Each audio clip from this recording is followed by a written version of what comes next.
Hi, it's Jackson. In this video, I will be creating an inventory system and adding fishing rod customization for my coastal town RPG, Emerald Isle. Shipwrecked in Emerald Isle, you must help rebuild a coastal town post Hurricane Hazel, fight bosses, build relationships, gather resources, and master fishing. Unlike Bethesda, I want my inventory system to solve the problems players go through when dealing with an inadequate inventory. Today, I'm excited to tackle 3 common problems that players face with inventory systems. Problem number 1. Fish quickly fill up the inventory. I want the player to be able to go on an adventure while allowing them to fish in new locations. Why would the player choose to fish if it takes valuable inventory space that could be used for new items? Problem number 3. Components to things take up their own slots. I want to implement a way for components that go together to take up less space. For example, I want the fishing rods to be customizable, so fishing rod components should go together. Problem number 3. Inventory management is annoying. I don't want the player to have to spend extra time moving things around and staying organized. Throughout the video, I will be adding hotkeys that make inventory management easier. Before solving these problems, I need to set up a basic inventory. I created an inventory scene in script and made it so the player can push tab to open and close the inventory. The script will store an array of items. Each item will get its own scene. When the player touches an item, it is added to the inventory's item list. I now need a way to actually display the items. I made an inventory slot class that takes an item input and sets its sprite to that item. I then made it so the slot displays the amount of an item inside that slot. Now that we have a working template for an inventory, there are 2 important questions to ask. How big should the hotbar be? And how big should the inventory be? If you think about it, a hotbar is just a mirror of the first row in an inventory. I decided to make the hotbar 10 slots long, as that is the highest number I can count to. I made it so the selected hotbar slot has a green outline. This selected slot can be changed with the number keys and the mouse wheel. Then for the inventory size, I chose to make the inventory 3 rows. It has enough space to hold a decent amount of stuff, although I'm not exactly sure how much stuff, but it'll probably be enough. I programmed the logic to move items around in the inventory. Left clicking picks up an item that can be placed in any slot. If you place an item in a filled slot, the item in that slot swaps places with the one being held. Right clicking on an item grabs just one and also places just one. Let's turn the fishing rod that I made in the last video into an item. I made a new class that will work for future tools as well. This class adds functionality for action events. When the player clicks or right clicks, these events are called based on the currently selected slot in the hotbar. Can we get a like and subscribe for this spinning fishing rod? I then finally made it so that hovering over an item shows the name and description. With the basic inventory working, it is time to present my solution to problem number 1.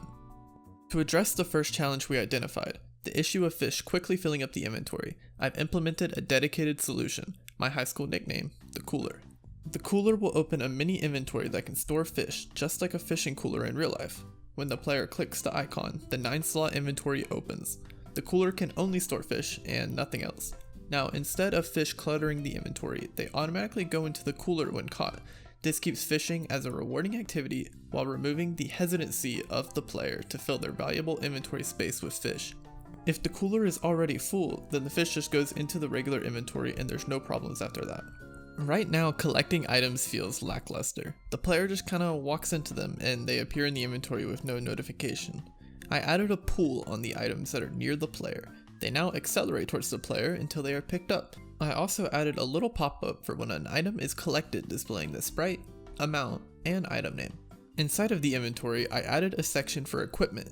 This includes a helmet slot, a chest slot, and a leg slot. I also added placeholders for accessories, which will be important when I implement the combat in the game.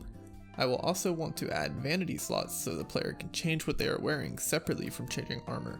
The armor and accessories in my game will have a similar style and feel as Terraria, but that will have to wait for another devlog.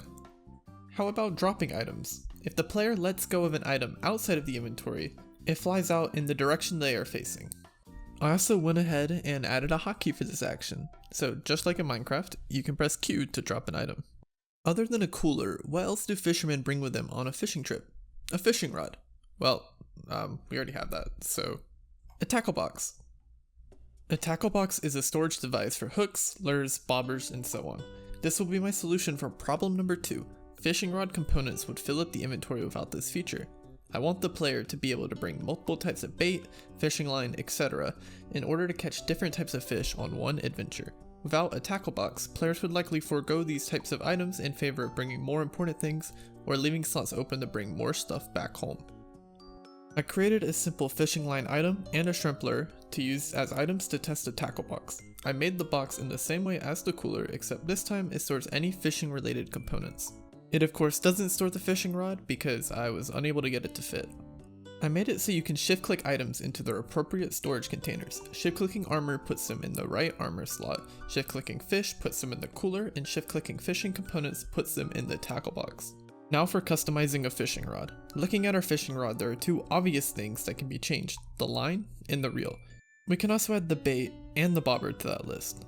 When the player right clicks a fishing rod, they should be able to add and edit these parts of the rod. So I can add components to the rod, but they don't save. I'll need to store a copy of each component within the fishing rod class. After getting the fishing rod components to save correctly, even when being used by Mr. Butterfingers over here, I started setting up the actual effects of the items. The fishing line has 3 stats: length, strength, and color. The length affects how far the player can cast, the strength will make it harder to break the line, and the color is purely cosmetic. Right here, I added red fishing line to the rod, but as you can see, the line on the texture itself does not change. I split the components of the fishing rod up into 3 parts, the pole, line, and the reel. This will let me change the sprite of the rod depending on the attached components.